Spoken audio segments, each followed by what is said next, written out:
और ब्रेक के बाद आप सभी का स्वागत है। दिल्ली में यमुना की सफाई का अभियान लगातार जारी है, लेकिन जो हालात हैं वो बहुत चिंताजनक हैं।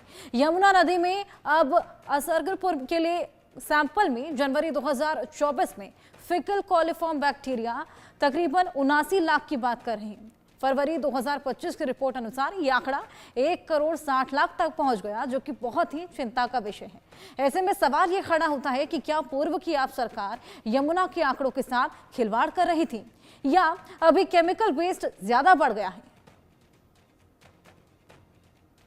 दिल्ली विधानसभा चुनाव 2025 के दौरान यमुना का मुद्दा सबसे ज्यादा चर्चा में रहा। उसके बाद लगातार ये सवाल उठते रहे कि यमुना साफ कब हो पाएगी। मैं मौजूद हूँ अभी यमुना के घाट पर और अभी की स्थिति आप देखेंगे कि किस तरीके से प्लास्टिक जो है पूरा बिछा हुआ है, कूड़े का अंबार लगा हुआ है और ये पूरा इलाका जो है ये है कालिंदी कुंज का इलाका। और अभी देखेंगे कि जिस तरीके से जो ताज़ा आंकड़े आए हैं, ताज़ा आंकड़े के अनुसार जो असगरपुर का इलाका था वहाँ पर जो फिकल कैलिफॉर्म बैक्टीरिया 79 लाख पहले हुआ करता था, वो अब यानी कि फरवरी 2025 की जो रिपोर्ट आई है, ताज़ा रिपोर्ट जो आई है, उसके अनुसार यहाँ पर 1,60,00,000 तक फिकल कैलिफॉर्म बैक्टीरिया का जो आंकड़ा है वो पहुँच गया। यानी कि सवाल उठता है कि क्या जो पहले आंकड़े जारी किए जाते थे वो झूठे थे या अभी जो आंकड़े जारी किए जा रहे हैं क्या उसमें कोई गड़बड़ी है।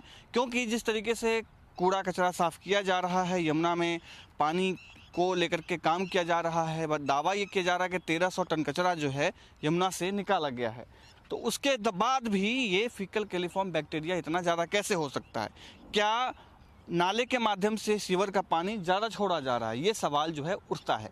इसी को दिखाने के लिए मैं आपको लेके आया हूँ। असगरपुर इसी के बाद पड़ता है, ये जो कालिंदी कुंज का इलाका आप देख रहे हैं, इसके बाद जो है असगरपुर का जो इलाका है वो पड़ता है।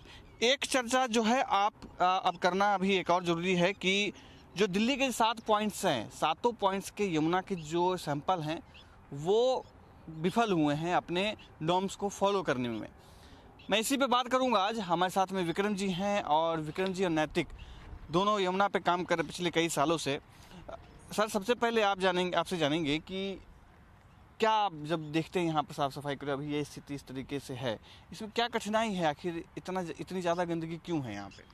गंदगी तो ये कई सालों से चल रही है और अभी कुछ ज़्यादा बढ़ गई है। और जमुना के अंदर जिस तरह दिल्ली में नालों को डाला जा रहा है, उसके कारण क्या हो रहा है कि एक तो जमुना दूषित हो रही है, दूसरा प्लास्टिक बुरी तरह डल रहा है।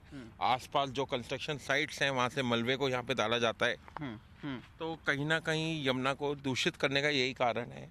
और आप देख सकते हैं कि यहाँ पे जिस तरह मवेशी घूम रहे हैं, गाय है, भैंसें घूम रही हैं, और वो जब यहाँ से आप सोचिए पानी पी के जाएंगी, जल पीकर जाएंगी, तो उसको पीने के बाद कितने लोग बीमार होंगे ये आप सोच सकते हैं। बड़ा सवाल आपने कहा, नैतिक आपसे पूछेंगे, आप इधर आ जाइए। जब आप लोग साफ़ सफाई करते हैं तो क्या क्या देखते हैं? जैसे हम यहाँ देख रहे हैं कि कंस्ट्रक्शन का जो काम होता है वो सामान जो है वो बिखरा हुआ है और मेडिकल वेस्ट बिखरा हुआ है, घर के जितने सामान है, और क्या क्या आप लोग देखते हैं यहाँ पे? मोस्टली इसमें जो होता है वो होम वेस्ट होता है, जैसे पन्नियाँ हो गई, छिलके हो गए, या फिर जो होता है वो गॉड्स की या स्टैचूज वगैरह होते हैं जो मिट्टी के बने होते हैं, लेकिन वो जो स्टैचू होते हैं वो डिकम्पोजेबल नहीं होते। लोगों को लगता है मिट्टी का बना है, डिकम्पोजेबल है, तो वो लोग यहीं फेंक के चले जाते हैं, लेकिन उन्हें नहीं पता इस पर प्लास्टिक की कोटिंग वगैरह भी होती है जो डिकम्पोज नहीं हो सकते। इसलिए मेन रीज़न भी है कि यहाँ की सॉइल इतनी नदी के पास होते हुए भी इतनी ख़राब है। जैसे नैतिक ने कहा, मैं दिखाता हूँ आपको कि ये देखिए जो प्लास्टिक की बात ये कह रहे थे, ये वो प्लास्टिक है। बसेठी जी, क्या ये प्लास्टिक आप लोग मेडिकल वेस्ट है ये मेडिकल वेस्ट है? अच्छा, आइए बैठ जाइए, बैठ के नीचे बताइए। ये मेडिकल वेस्ट है? ये मेडिकल वेस्ट है जी।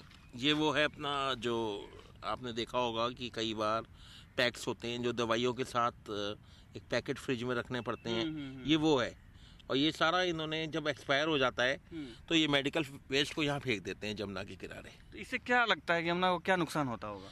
देखिए, यमुना को सीधा सीधा नुकसान है। यमुना में अभी जैसे कि मैंने अभी आपको पहले भी बताया कि जो मवेशी गाय भैंस आते हैं और आके यहाँ पे जब वो जल को ग्रहण करेंगे और जब जाएंगे उसके बाद कितने लोग बीमार पड़ेंगे आप सोच सकते हैं कि वही लोग दूध भी बेच रहे हैं, उसी से मक्खन भी बन रहा है, घी भी बन रहा है, कितने प्रोडक्ट्स बन रहे हैं उससे, ठीक है। उसके अलावा जमुना दूषित होएगी। अब आज हम यहाँ खड़े नहीं हो सकते, इतनी बदबू यहाँ मार रही है। तो कहीं ना कहीं जमुना का दूषित होने का कारण ये मेडिकल वेस्ट भी है। और आप यहाँ ये भी देख सकते हैं कि देखिए जिस तरह लोगों ने यहाँ पे मलबा फेंका हुआ है, तो कहीं ना कहीं जमुना दूषित हो ही रही है। सही बात है। मलबा मैं आपको दिखाता हूँ, दर्शक देखेंगे कि मलबा किस तरीके से है यहाँ पे। जो प्लास्टिक की बात नैतिक कह रहे हैं या विक्रम सेठी जी कह रहे हैं, वो प्लास्टिक आपको यहाँ पे भरपूर दिखाई देगा।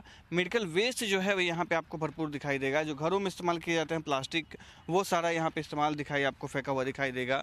जो घर से जो कचरा निकल के आता है, जो घर को कंस्ट्रक्शन का काम जो किया जाता है, उसको डंप यहाँ किया गया है, ताकि अपने घर का कचरा यहाँ पे लोगों ने लाके तो रख दिया, लेकिन यमुना की स्थिति किसी ने सोची ही नहीं। जैसे ये सब जो आप देख रहे हैं, ये ईंट जो आपको दिखाई दे रहा है, ये क्या है? ये तो मटके हैं। मटके हैं जो पूजा पाठ में इस्तेमाल किए जाते हैं। ये टाइल्स रहा, जैसे ये टाइल्स है, ये टाइल्स है, देखिए ये टाइल्स है। ये शीशा डाला हुआ है यहाँ पे। हाँ। जिस तरह मलबे को यहाँ पे फेंका जा रहा है और ऐसा किया हुआ है जमुना के किनारे, जमुना के अंदर मलबा डाल के डंपिंग करके, और लग रहा है जैसे कि और इसको भरा जा रहा है कि कहीं ना कहीं प्रशासन की बड़ी लापरवाही है यहाँ पर साफ साफ दिखाई दे रही है। डीपीसीसी की जो नई रिपोर्ट आई है, उसे फीकल कैलिफॉर्म बैक्टीरिया के बढ़ने की बात कही गई है। यहाँ जो हम जहाँ मौजूद है कालिंदी कुछ घाट पे, यहाँ पर भी, और असगरपुर, इसके बाद असगरपुर आता है।